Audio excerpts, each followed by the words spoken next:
கிறிஸ்துவுக்குள் பிரியமானவர்களே, ஆண்டவராக இயேசு கிறிஸ்துவின் நாமத்தில் என் அன்பின் வாழ்த்துக்கள். ஒரு முக்கியமான ஒரு சத்தியத்தை உங்களோடு கூட நான் பகிர்ந்து கொள்ள விரும்புகின்றேன். அதற்கு ஆதாரமாக நான் தெரிந்து கொண்ட ஒரு வேத வசனம் எபிரேயருக்கு நிருபம் 8ஆம் அதிகாரம் 10ஆம் வசனத்திலிருந்து நான் வாசிக்கிறேன். அந்த நாட்களுக்கு பின்பு நான் இஸ்ரவேல் குடும்பத்தாரோடு பண்ண உடன்படிக்கையாவது, என்னுடைய பிரமாணங்களை அவர்களுடைய மனதிலே வைத்து அவருடைய இதயங்களில் அவைகளை எழுதுவேன். நான் அவர்கள் தேவனாய் இருப்பேன், அவர்கள் என் ஜனமாயிருப்பார்கள். அருமையானவர்களே, எபிரேயருடைய ஆசிரியர் இந்த வார்த்தைகளை பழைய ஏற்பாடு எரேமியா தீர்க்கதரிசி புஸ்தகத்திலிருந்து இதை மேற்கோள் காட்டுகிறதை நாம் அறிந்து கொள்ள முடியும். அந்த வசனத்தை உங்களுக்கு நான் வாசித்து காட்ட விரும்புகிறேன். என்னோடு திருப்பிக் கொள்ளுங்கள். எரேமியா தீர்க்கதரிசன புஸ்தகம் 31வது அதிகாரம் 33வது வசனம். அந்த நாட்களுக்கு பிற்பாடு நான் இஸ்ரவேல் குடும்பத்தோடு பண்ண போகிற உடன்படிக்கையாவது, நான் என் நியாய பிரமாணத்தை அவர்கள் உள்ளத்திலே வைத்து அதை அவர்கள் இதயத்திலே எழுதி, நான் அவர்கள் தேவனாயிருப்பேன், அவர்கள் என் ஜனமா இருப்பார்கள் என்று கர்த்தர் சொல்லுகிறார். இந்த வார்த்தை தான் எபிரேயருடைய ஆசிரியர் மேற்கோள் காட்டுகிறார். இதை சொல்லிட்டு தான் இந்த வார்த்தையில ஒரு காரியத்தை அவர் சொல்லுகிறார். அந்த நாட்களுக்கு பின்பு நான் இஸ்ரவேல் குடும்பத்தோடு பண்ண உடன்படிக்கையாவது, அதாவது புது உடன்படிக்கை ஆண்டவர் பண்ணுகிறார். அந்த புது உடன்படிக்கை பற்றி சொல்லும்போது, என்னுடைய பிரமாணங்களை அவர்களுடைய மனதில் வைத்து அது மனதில் எழுதி அவர்கள் இதயங்களில் அவைகளை எழுதுவேன். நான் அவர்கள் தேவனாயிருப்பேன், அவர்கள் என் ஜனமாயிருப்பார்கள். அருமையானவர்களே, பழைய ஏற்பாடுக்கும் புதிய ஏற்பாடுக்கும் ஒரு அநேக வித்தியாசங்கள் உண்டு. அதுல ஒரு வித்தியாசம் என்னவென்றால், பழைய ஏற்பாடுல ஆண்டவர் நியாய பிரமாணத்தை கர்த்தர் கற்பலகைகளை எழுதினார். ஆனால் புதிய ஏற்பாடுல தம்முடைய பிரமாணங்களை நம் இதயத்தில் எழுதியிருக்கிறார் என்று வேதம் சொல்லுகிறது. சரி, இப்போ அநேகர் என்ன சொல்லுகிறார் என்றால், நிறைய ஒரு கிட்டத்தட்ட 98% மக்கள் நம்முடைய உள்ளத்துல என்னுடைய பிரமாணத்தை நான் எழுதுவேன் என்று அந்த சொன்ன வார்த்தை ஆண்டவராகிய தேவன் இன்றைக்கு 10 கட்டளைகளை நம்முடைய இதயத்தில் எழுதியிருக்கிறார் என்று சொல்லுகிறார்கள். உண்மையிலே இது 10 கட்டளை தானா என்று சொல்லி நாம் பார்ப்போம்னால், வேதத்தின்படி அது 10 கட்டளை இல்லை. ஏனென்றால் 10 கட்டளைகளை பற்றி, நியாய பிரமாணத்தை பற்றி வேதம் விதமாய் சொல்லுகிறது. ஒரு சில வசனங்களை உங்களுக்கு நான் சுட்டி காட்ட விரும்புகிறேன். 2 கொரிந்தியர் 3ஆம் அதிகாரம் 9ஆம் வசனத்தை நான் வாசிக்கிறேன். 2 கொரிந்தியர் chapter 3 verse 9. 3ஆம் அதிகாரம் 9ஆம் வசனம். ஆக்கினை தீர்ப்பு கொடுக்கும் ஊழியம் மகிமை உள்ளதா இருந்தால், நீதி கொடுக்கும் ஊழியம் அதிக மகிமை உள்ளதா இருக்குமே. ஆக்கினை தீர்ப்பு கொடுக்கும் ஊழியம் என்றால் என்ன? பழைய ஏற்பாடு நியாய பிரமாணம் மோசேயின் மூலமாய் கொடுக்கப்பட்ட அந்த ஊழியத்தை பற்றி தான் பவுல் சொல்லுகிறார். ஆக்கினை தீர்ப்பு கொடுக்கும் ஊழியம் மகிமை உள்ளதா இருந்தால், நீதியை கொடுக்கிற ஊழியம், இயேசு கிறிஸ்து சிலுவையின் மூலமாய் உண்டாகிற அந்த நீதியை கொடுக்கும் ஊழியம் அதிக மகிமை உள்ளதா இருக்குமே. அப்போ ஆக்கினை கொடுக்கக்கூடிய ஒரு கட்டளைகளை தேவன் எப்படி தம்முடைய பிள்ளைகள் இதயத்தில் எழுதுவார்? யோசித்து பாருங்கள். இன்னொரு வசனத்தை நான் உங்களுக்கு சுட்டி காண்பிக்க விரும்புகிறேன். அது 2 கொரிந்தியர் 3ஆம் அதிகாரம் 7ஆம் வசனம். எழுத்துகளினால் எழுதப்பட்டிருக்கிற கற்களில் பதிந்திருக்கிற மரணத்துக்கு ஏதுவான ஊழியத்தை செய்த மோசேயுடைய முகத்தில் மகிமையின் பிரகாசம் உண்டானபடினால் இஸ்ரவேல் புத்திரர் அவன் முகத்தை நோக்கி பார்க்க கூடாதிருந்தார்களே. என்ன சொல்லப்பட்டிருக்குது? எழுத்துகளினால் எழுதப்பட்டு கற்பலையினால் பதிர்ந்த மரணக்கேதுவான ஊழியம். அப்போ மோசே எப்படிப்பட்ட ஊழியத்தை செய்தாராம்?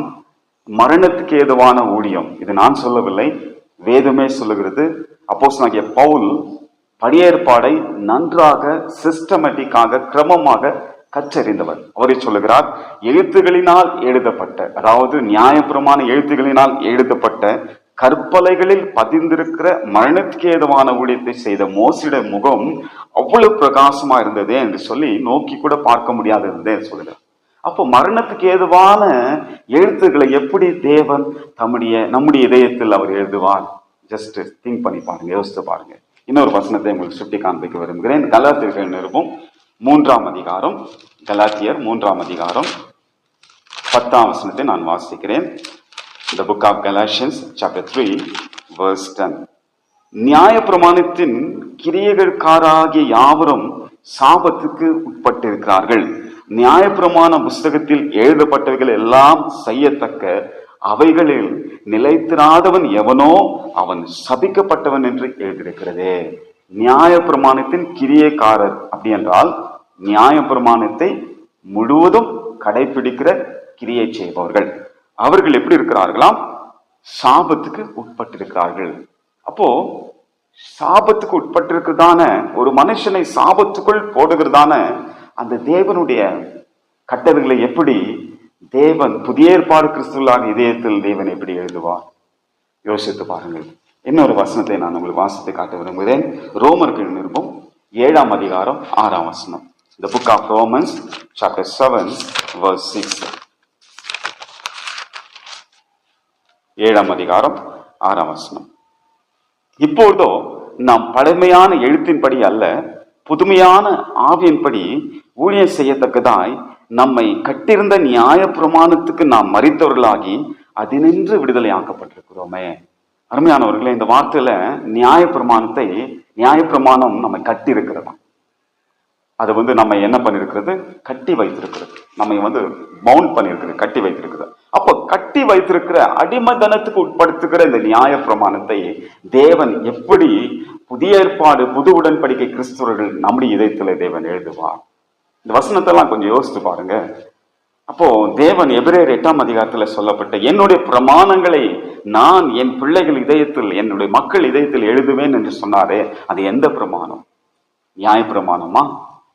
613 கட்டளைகளை ஆண்டவர் எழுதியிருக்கிறாரா, அல்லது 10 கட்டளைகளை நம்ம இதயத்தில் எழுதியிருக்கிறாரா? யோசித்து பாருங்க.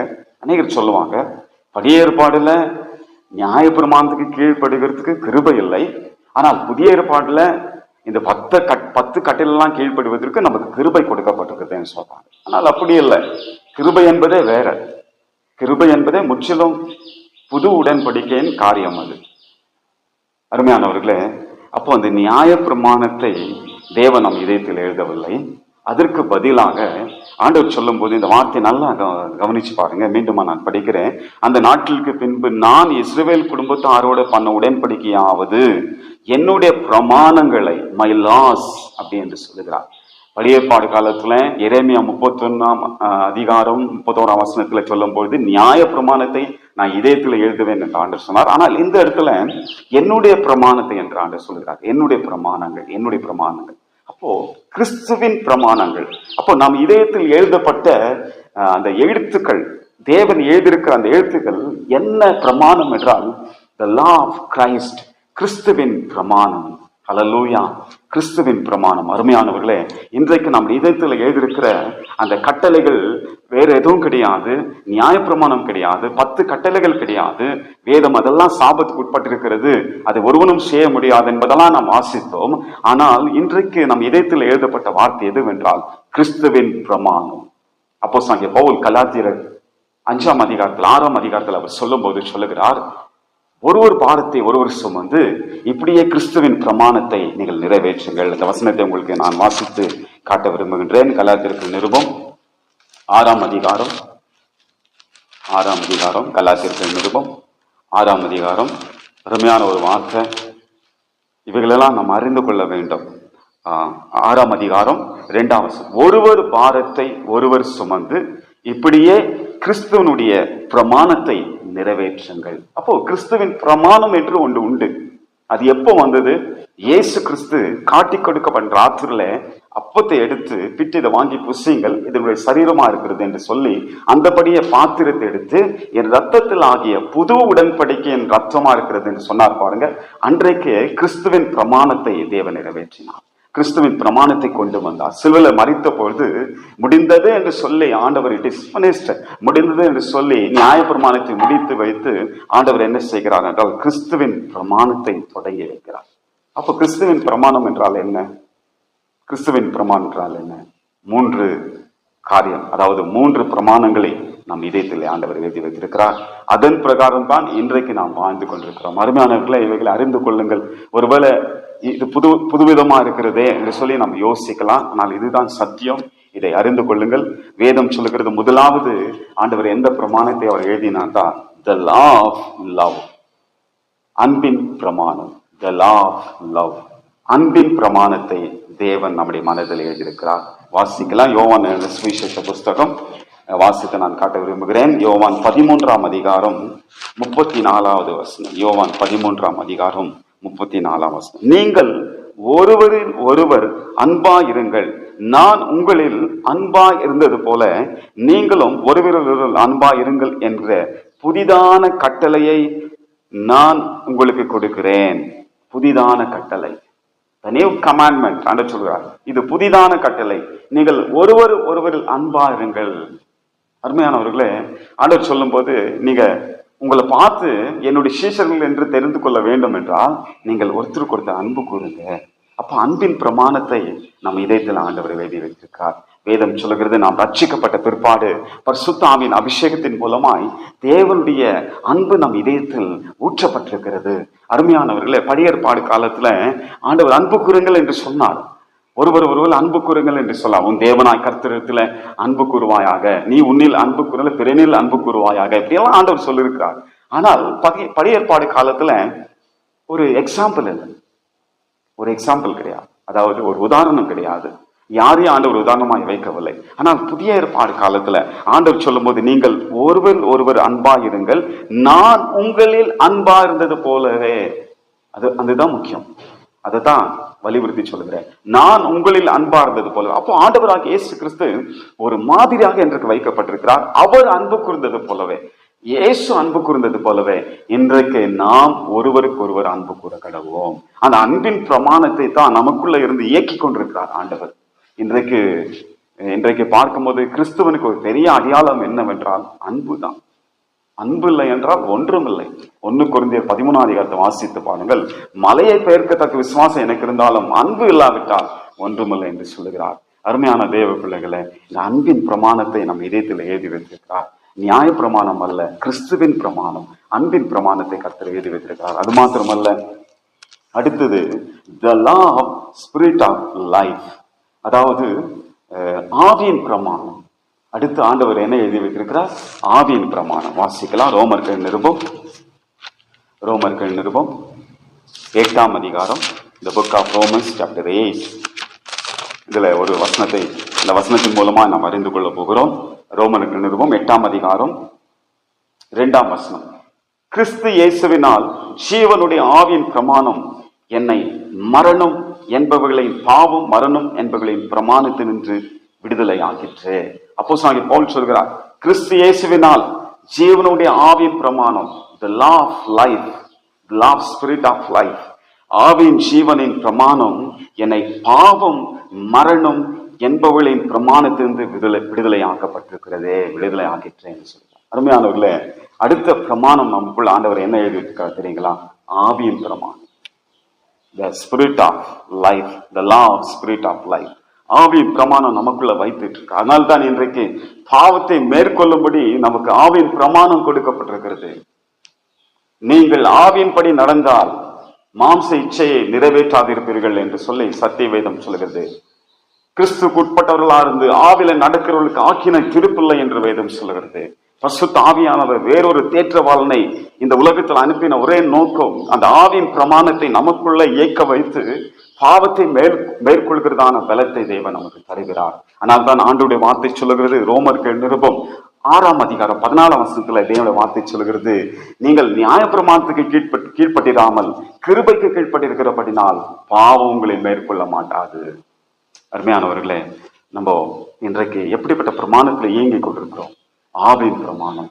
இந்த பரிசுத்த ஆவியின் அபிஷேகம் நமக்குள்ள வரும்போது அது நமக்கு ஒரு பலத்தை கொடுக்கிறது. என்ன பலன்? பாவத்தை மேற்கொள்கிற பலன், எல்லாவற்றையும் மேற்கொள்கிற அந்த பலத்தை நமக்கு உண்டாக்கி கொடுத்து கொண்டிருக்கிறது. அந்த ஆவியின் பலத்தினால்தான் இன்றைக்கு நாம் எல்லாவற்றையும் மேற்கொள்ளுகிறோம். பவுல் இதை சொல்லும் போது வேதம் சொல்கிறது. இந்த ரோமர் 8ஆம் அதிகாரத்துல மீண்டும் நாம் வருவோம்.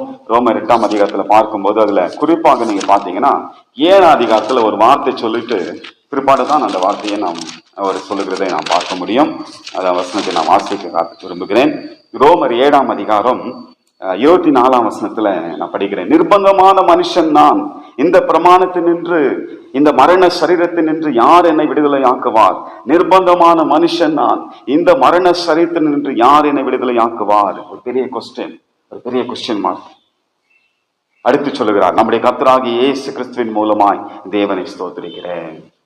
ஏன் இப்படி சொல்றாரு தெரியுங்களா? அவருக்கு தெரியும், ஐயோ நான் நிர்பந்தமான மனுஷன், யார் என்னை விடுதலை ஆக்க முடியும் என்று சொல்லிவிட்டு பிற்பாடு 8ஆம் அதிகாரத்தில் எழுதும்போது சொல்கிறார், கிறிஸ்து இயேசுவினால் ஜீவனுடைய ஆவியின் பிரமாணம் என்னை பாவம் மரணம் என்பவர்களின் பிரமாணத்தினின்று விடுதலை ஆக்கிற்றே. அருமையானவர்களே, ஆவியின் பிரமாணம் செயல்படுவது போலவே பாவ பிரமாணம் மரண பிரமாணம் இந்த உலகத்தில் செயல்பட்டு கொண்டிருக்கிறது. அதெல்லாம் நாம் மேற்கொள்ள வேண்டும் என்றால் ஆவியின் பிரமாணத்தை தேவன் நம் இதயத்தில் எழுதி வைத்திருக்கிறார். அந்த ஆவியின் பிரமாணம் நமக்குள்ள இருந்து செயல்பட்டு கொண்டிருக்கிறது. மூன்றாவது, இந்த கிறிஸ்துவின் பிரமாணம் நம்ம இதயத்தில் தேவன் எழுதியிருக்கிறார். எந்த பிரமாணம்? The law of perfect liberty, அல்லது the perfect law of liberty. அந்த வசனத்தை நான் உங்களுக்கு வாசித்து காட்ட விரும்புகிறேன். யாக்கோபின் நிருபம், த புக் ஆஃப் ஜேம்ஸ், யாக்கோபின் நிருபம் 1ஆம் அதிகாரம் 25ஆம் வசனத்தை நான் வாசிக்கிறேன். யாக்கோபு 1:25. சுயாதீன பிரமாணமாகிய பூரண பிரமாணத்தை உற்று பார்த்து அதிலே நிலைத்திருக்கிறவன் கேட்கிறதை மறக்குனாய் ஈராமல் அதற்கேற்ற கிரியை செய்வனாயிருந்து தன் செய்கைகளில் பாக்கியவானாயிருப்பான். இந்த இடத்தில் சொல்லப்பட்ட ஒரு வார்த்தை பூரண பிரமாணத்தை உற்று பார்த்து. அது எப்படிப்பட்ட பூரண பிரமாணமா? சுயாதீன பிரமாணம், த லா ஆஃப் லிபர்ட்டி. ஆண்டவராகிய இயேசு கிறிஸ்து நம்மை பாவத்திலிருந்து விடுதலை ஆக்கினது மாத்திரமல்ல, நியாய பிரமாணத்திலிருந்து நம்மை விடுதலை ஆக்கி பூரணமாய் நம்மை விடுதலை ஆக்கியிருக்கிறார். அதனால்தான் இந்த லா, இந்த சட்டத்துக்கு, இந்த பிரமாணத்துக்கு பேர் என்ன? சுயாதீன பிரமாணமாகிய பூரண பிரமாணம், the perfect law of liberty. இந்த பிரமாணத்தை தான் தேவன் நம்முடைய இதயத்தில் வைத்திருக்கிறார். அருமையானவர்களே, இந்த பூரண பிரமாணத்தை உற்று பார்க்கும்போது, இந்த பூர்வ பிரமாணத்தை உற்று பார்க்கும்போது அதிலே நிலைத்திருக்கிறவன் கேட்கிறதை மறக்காமனா இராமல் அதற்கேற்ற கிரியை செய்கனவா இருந்து தன் செய்கைகளில் பாக்கியமான இருப்பான். என்ன இது பூரண பிரமாணம்? இயேசுவே அந்த பிரமாணம். ஜீசஸ் himself இதெல்லாம். அதாவது ஆண்டவராக இயேசு கிறிஸ்து இந்த உலகத்துல வந்த பொழுது அவர் நமது சார்பில், ஆண்டவராக இயேசு கிறிஸ்து இந்த உலகத்துல பிதாவாகிய தேவன் என்ன எதிர்பார்த்தாரோ அதெல்லாம் பூரணமாய் ஆண்டவராகிய இயேசு கிறிஸ்து நிறைவேற்றினார். அது நிறைவேற்றி நமது சார்பில் பரிபூர்ணமாய் கீழ்ப்படிந்து பிதாவாகிய தேவன் என்ன எதிர்பார்த்தாரோ அதெல்லாம் செய்து முடித்தவராய் அத்தனையும் இன்றைக்கு நமது கணக்கில ஆண்டவர் நம்முடைய கணக்கில் அதை எழுதியிருக்கிறார். அதுதான் அந்த பூரண பிரமாணம். அந்த பூரண பிரமாணம், இந்த 66 புஸ்தகத்தில் எழுதப்பட்ட அந்த பூரண பிரமாணம், இயேசு கிறிஸ்துவை பற்றி அந்த பிரமாணம், ஜீசஸ் himself the word. அதாவது இயேசுவே இந்த நமக்குள்ள வந்து விடுகிறார். அதுதான் அர்த்தம். அந்த பூரண பிரமாணத்தை ஆண்டவர் எழுதியிருக்கிறார்னா அர்த்தம் என்ன? இயேசுவே நமக்குள்ள இருந்து செயல்பட்டு கொண்டிருக்கிறார், பூரண பிரமாணமாக செயல்பட்டு கொண்டிருக்கிறார்.